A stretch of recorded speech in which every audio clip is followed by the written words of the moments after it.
The Declaration of Independence catalogs the offenses the British government was committing against the people of the American colonies and asserts the God-given right of the people to throw off that government.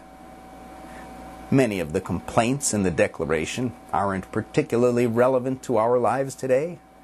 No one is quartering soldiers in our homes.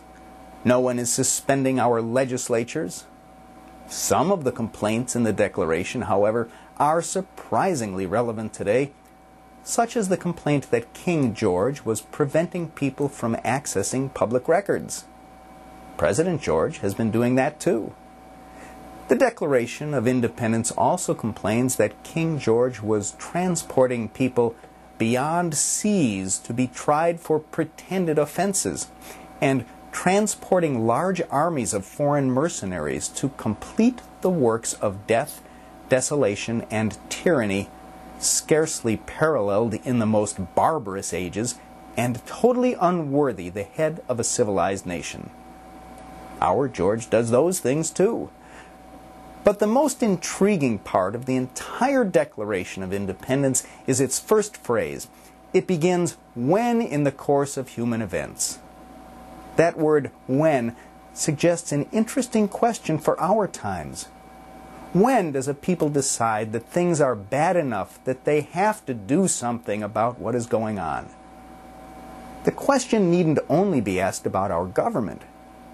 Right now, people should also be asking that question about the Republican and Democratic parties, the two parties that control our entire federal government. When do we decide that they have to go? Democrats are feeling frustrated that their party seems incapable and maybe not even interested in stopping the occupation of Iraq. The Democratic Party has a majority in Congress, so Democrats could stop the war tomorrow. But they keep refusing to do that. Instead, they keep giving George the money to keep the war going.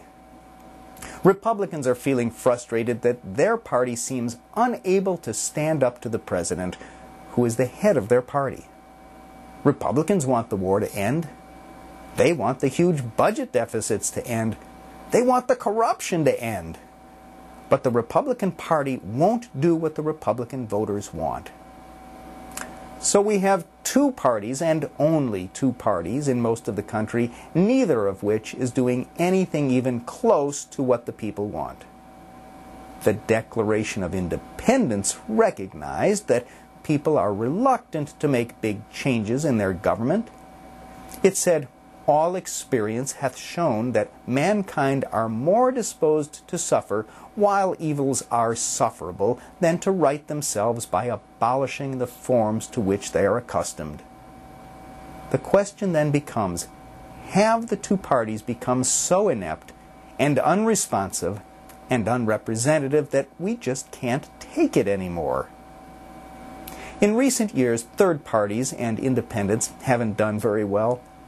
John Anderson, Ralph Nader, and Ross Perot all lost their elections as the Republican and Democratic parties frightened people with the prospect that a vote for a third-party candidate would help bring victory to the other major party. These days, as much as people would like an alternative to the Democrats and Republicans, hardly anyone thinks it is possible to break the two-party monopoly.